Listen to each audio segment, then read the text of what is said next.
It's time now for the award-winning #1 local talk show in Northeast Pennsylvania, The Sam Lesante Show. Now here's your host, Sam Lesante. Thanks for joining us, folks. I'm Sam Lesante. You know, folks, for years you've heard me talk about the revenue in the state of Pennsylvania, whether it comes to lottery, whether it comes to casino, and accountability. Where's all this money going? And if you recall, a while back, I had the Secretary of Revenue, Dan Meuser, on the show, and Dan was able to explain the facts. Well, I'm very happy to say Mr. Meuser is back again on the Sam Lesante Show to talk about the new budget, what has been accomplished so far, and what are some of the challenges we're facing in the state of Pennsylvania. But let me say this, folks. As you know, I have many politicians on the Sam Lesante Show, and we always challenge them to tell the truth and to tell only the facts. Knowing the facts are so important. And I must say, Dan Meuser gives us facts. Governor Corbett gave us facts. Whether they're Republicans or Democrats, it doesn't make any difference to me, but they give us the facts. With that being said, let me welcome my guest, Dan Meuser. Dan, how are you? Great, Sam. Great to be here. Thanks. Thanks for making the time and coming on the show. I know you have your hands full, and it really is a challenge. Are you liking the job? I love it. I like working with the governor. I like working with his cabinet selections. We work as a team. We've got a plan. We all know what that plan is, and we're executing as best as we can, and we think we're going to make Pennsylvania a better place. Day after day, I haven't had too many opportunities to leapfrog forward, but day after day, we're making Pennsylvania better. Okay, Dan, you came into a situation, and again, I don't want to turn the show into a political show, but I have to speak facts here, okay? There's no doubt, you know, you inherited, you know, a mess, all right? And now we have to try to get out of that mess. And in doing that, with budgets, you need a balance, and you need to make some changes. And there's some challenges that have been taking place. Speaking of that, what you've done, what are some of the accomplishments so far that you've achieved? Well, first off, the governor came in last year. We had a $4.2 billion deficit that needed to be dealt with, so we needed to balance a budget. Not an easy task, particularly in economic times that aren't particularly favorable. In fact, we continue to have some pretty strong headwinds on our economy moving into the 12-13 budget.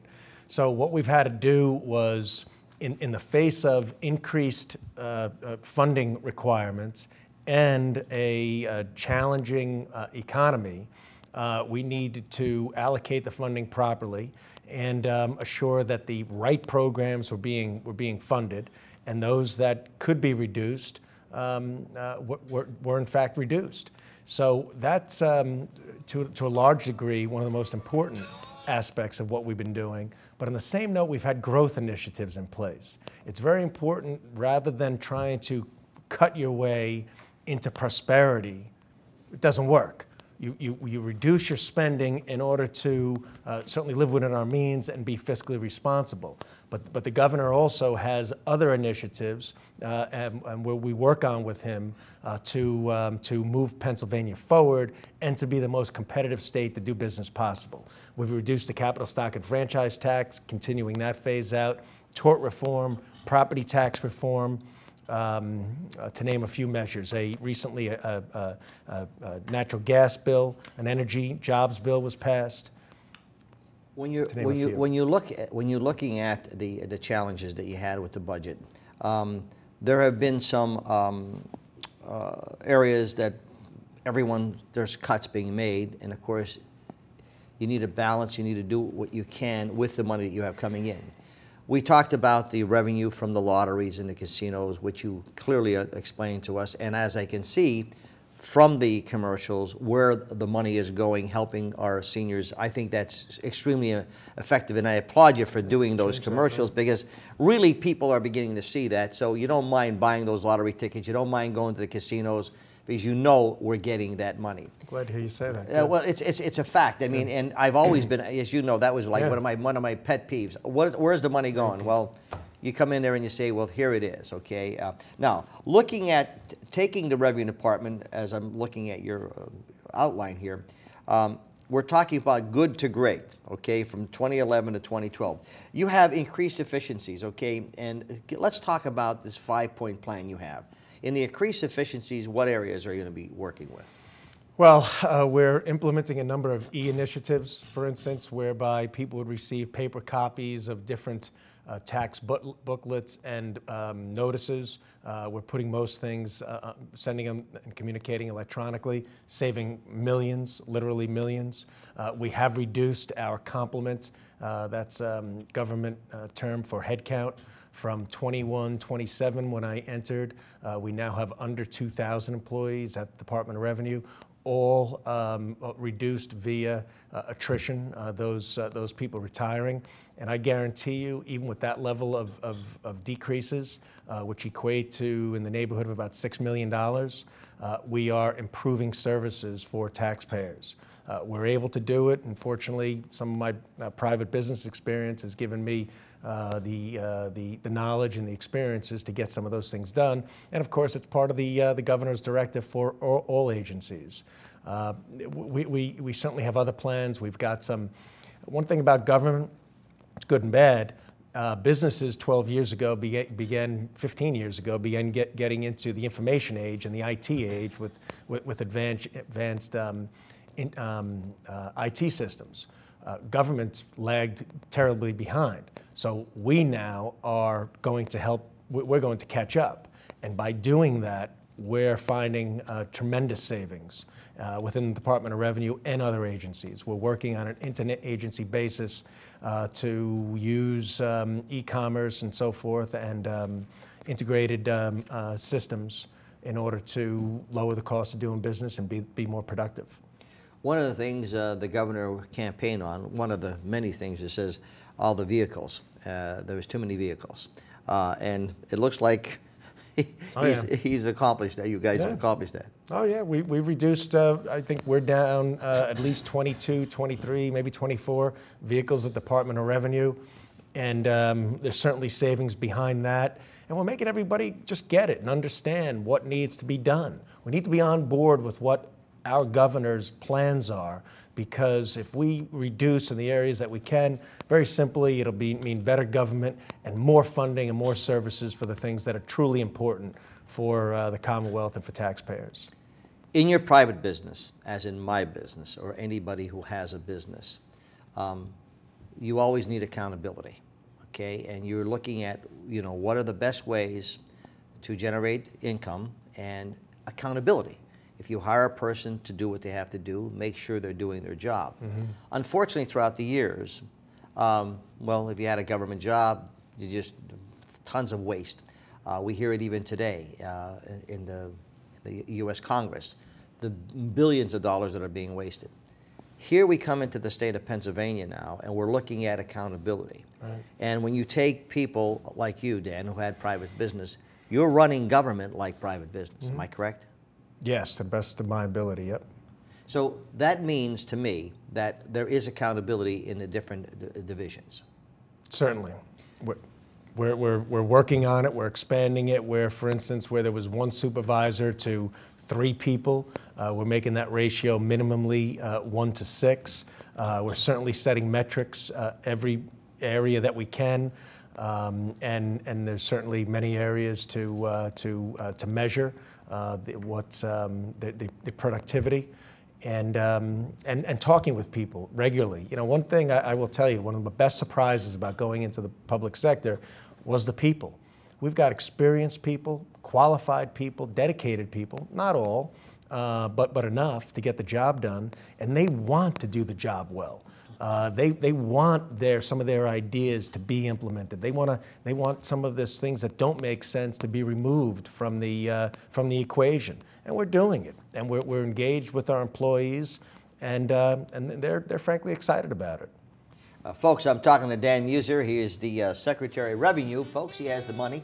He's controlling our money, and he's also responsible for fiscal responsibility. We come back, what about revenue collections? What about the Department of Revenue, Welfare? And what about the education in the state of Pennsylvania? Is Governor Corbett saying, well, really, we want to give you less? We're going to talk about some facts. Remember, folks, we need to deal with facts. We'll be back right after this. Thanks for staying with us, folks. I'm Sam Lesante, and remember, you can watch us 24/7 on ssptv.com. Folks, go there. Every show we've done is archived, and for those new viewers, I'm sure you'll be surprised when you go to our website. You'll learn a lot about what we're all about here in northeastern Pennsylvania. As you know, this show was being aired in central Pennsylvania as well as northeastern Pennsylvania, so I say welcome to all our new viewers. My guest, folks, is the Secretary of Revenue, Dan Meuser. And Dan was appointed by Governor Corbett to be the Secretary of Revenue. And we talk about facts, Dan, and how sometimes there's stubborn things. But people in any business, when you always have to deal with what is there, and there's always the opportunities of saying, well, all right, we have these challenges and we have to do them effectively. I hate when government tells me how to run my business, all right? But we do need government to do their business. So with that being said, as the Department of Revenue, you need revenue to fund into the governor so he could execute what he said. Right. And as far as enhancing revenue collections, where are we at right now? Well, we put it this way, start at the top. Over the last 8 years, revenues have increased in the Commonwealth about 25%, which is on average a little bit better than most states. The problem has been that spending has increased 40%.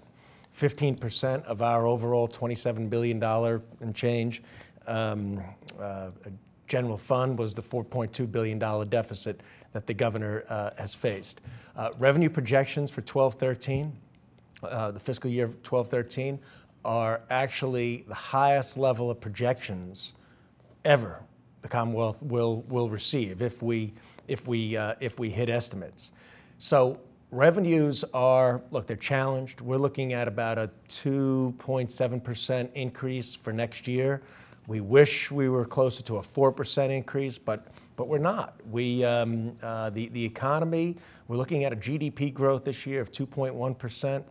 Granted, 2011 was 1.7%, but 2.1 is not a thriving growth by any means. We face challenges. The cover of the Wall Street Journal I saw this morning talking about how unemployment is prevalent and not improving. Manufacturing is down.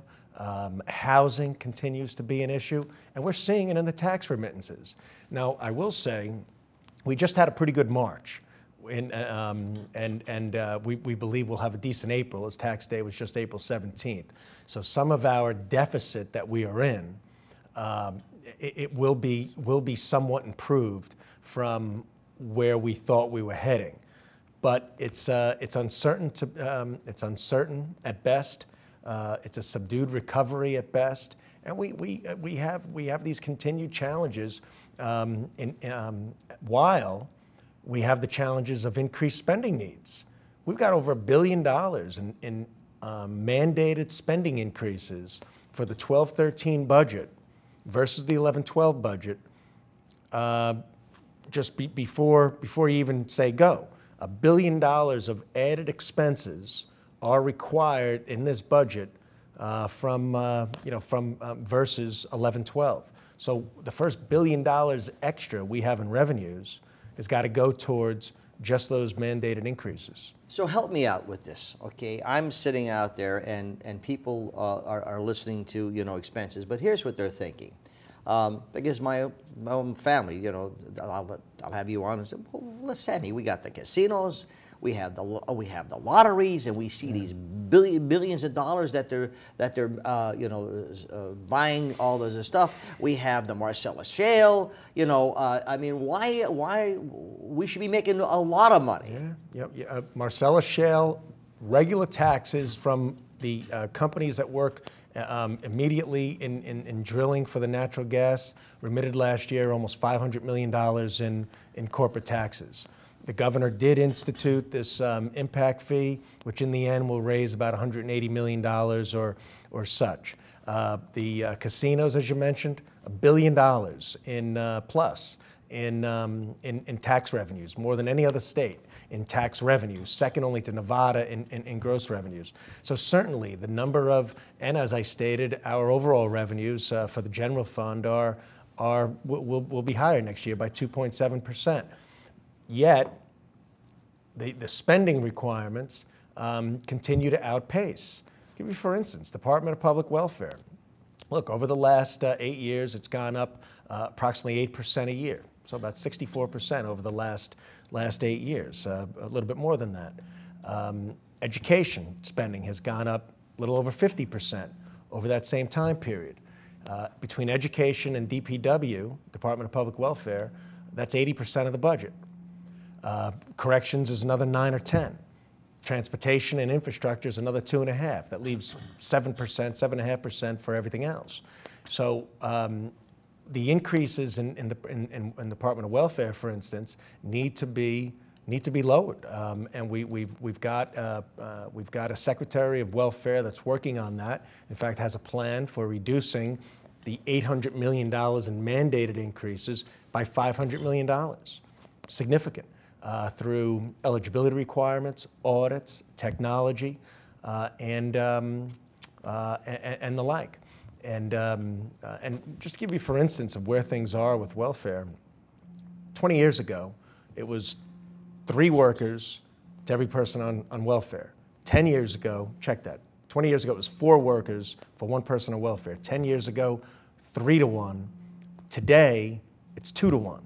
2 workers for every person on welfare. Now, of course, we all want people who are in need to receive the temporary assistance that they need for their families. But where are we going to be in 10 years from now? 1 to 1? So the governor has to make these tough choices. And people don't like them. People probably come on this show and say, the governor's doing this and he's cutting here. And I'll speak about education, I hope, in a little bit. Mm-hmm. These reductions need to take place in light of, A, the mandated increases that take place, and certainly in light of the fact that some of the increases over the past years have been unsustainable. Just like you're looking at the Department of Revenue through business eyes and experience that you have, okay? And I know, I don't know all of the other cabinet members as I know you, Dan, but in the welfare department, for example, I don't think there's anyone watching this show that does not want to see people helped. That's the story of our country, to help people. Right. I think what is really, really upsetting is the fraud and what's happening with people who are taking advantage, mm-hmm. and on the welfare system. Mm-hmm. And I'm sure there's things being placed now to look at that. Am I correct? Oh, very much so. That's largely one of the main ways that we're able to reduce in that dramatic manner over a short period of time, through audits, through eligibility requirements, again, utilizing technology, just enforcement of the rules. Now, there's where I think me and a lot of other people get upset, because when we start putting these things in force, then we start getting, people think they're playing politics, because they want people who are not legal to get the vote. They want people to get welfare. And that's where I think we have the distinction of dealing with facts and who is ripping us off. Right. That's a tough decision to make. It is, and I'll tell you, I love you dwelling upon that, the facts over fiction, what you hope would be rather than what is. You know, in business we used to call it face reality. And the governor does that every day. I mean, I was in a budget meeting with him yesterday. He looks at these things. He's got a number of choices and factors to look at and choices to be made. And he does his absolute best. And because we are not limited in the amount of funding that exists. You know, it's funny, people, when they look at the government, they look a little differently. You have your own household. You and your wife are working, and let's assume that both of you are generating $60,000, and you have expenses. Well, now your wife gets laid off, or you get laid off. Now your $60,000 goes down to $40,000, okay? So you know you only have $40,000, so what do? Well, we cannot have that extra dinner a week. We have to cut this. We may have to eliminate a car. So in your own household, you begin to do those things. Well, mm-hmm. I don't think it's any different with the state. Well, it certainly shouldn't be, and that's what people sit at home and go to and live their lives and shake their heads about how government works. I did that too a couple of years ago, and that's one of the reasons I wanted to get into this, particularly with this governor, because he's as honest as a day is long. He lays out a plan, plans on executing it, very determined, never swayed by special interest or politics. But, however, I will say sometimes facts do get in the way of how aggressive we can move forward with some of the great reforms we want to make. I mean, in light of, for instance, of the heavy increases in school pensions and in state worker pensions and in welfare and in other increases, it's very difficult for us in that environment to lower taxes. Hold that thought. I'm talking to Dan Meuser, folks, Secretary of Revenue. Is the governor against education? And I want to get back and talk about that because you've recently had the PSEA president on the show and was very critical of Governor Corbett, saying he was hurting education. Is he really hurting education? Stay with us.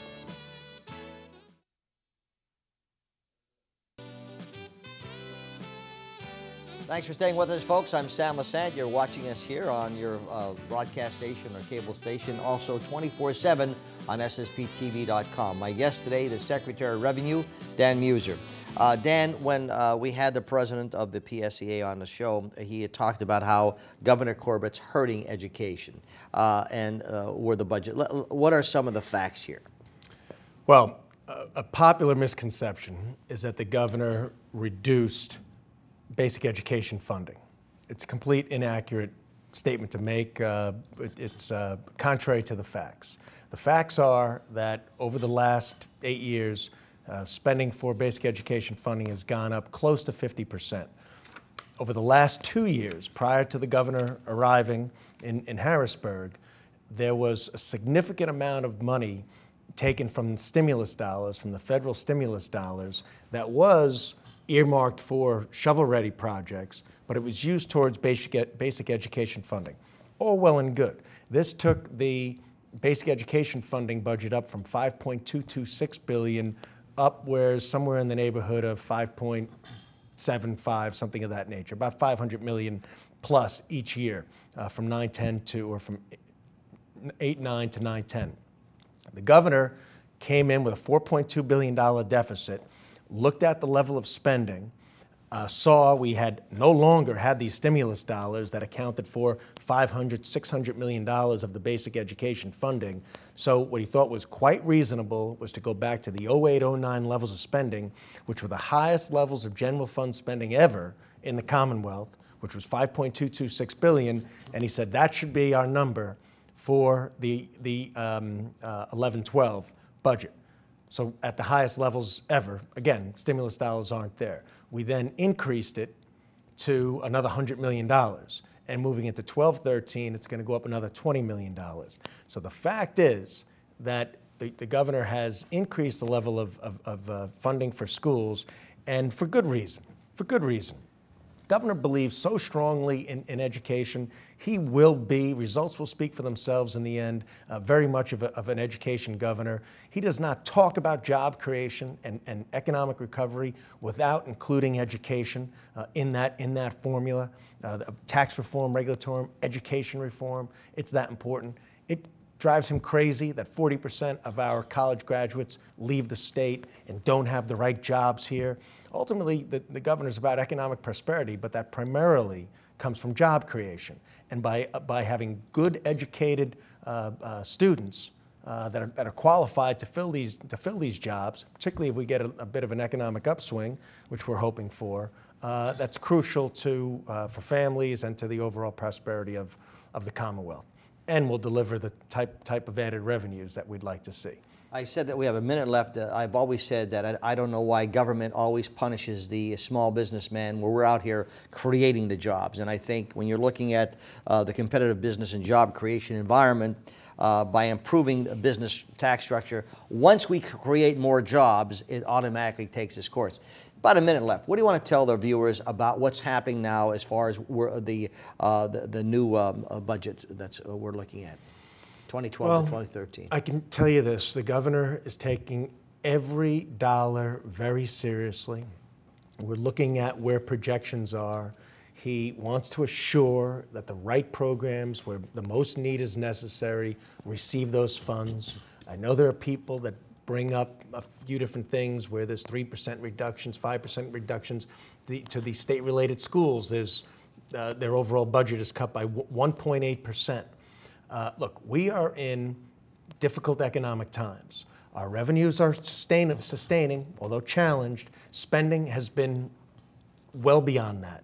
The governor just feels, and I've seen him in meetings, that he wishes everybody could get it, that we need to take a breath here. We've got to reset. We are all in this together, and if we create efficiencies and try to do more with less, we will all get out of this and begin a path to prosperity for Pennsylvania. Folks, Dan Meuser, Secretary of Revenue. I suggest you go to revenue.state.pa.us to gain as much information as you can. Folks, it's so important to know the facts. All I could tell you is facts. When Governor Corbett was on my show as Attorney General, he stated what he was going to do. When we interviewed him after he was Attorney General, he accomplished everything he said he was going to do.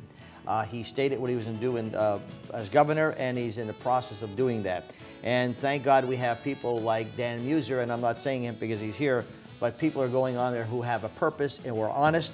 And don't ever let me down, Dan, because I think the cabinet he's appointed is excellent. I'm in control of that. Won't let you down. I appreciate it. Folks, thanks for staying with us. Sam at ssptv.com. We'll see you next time.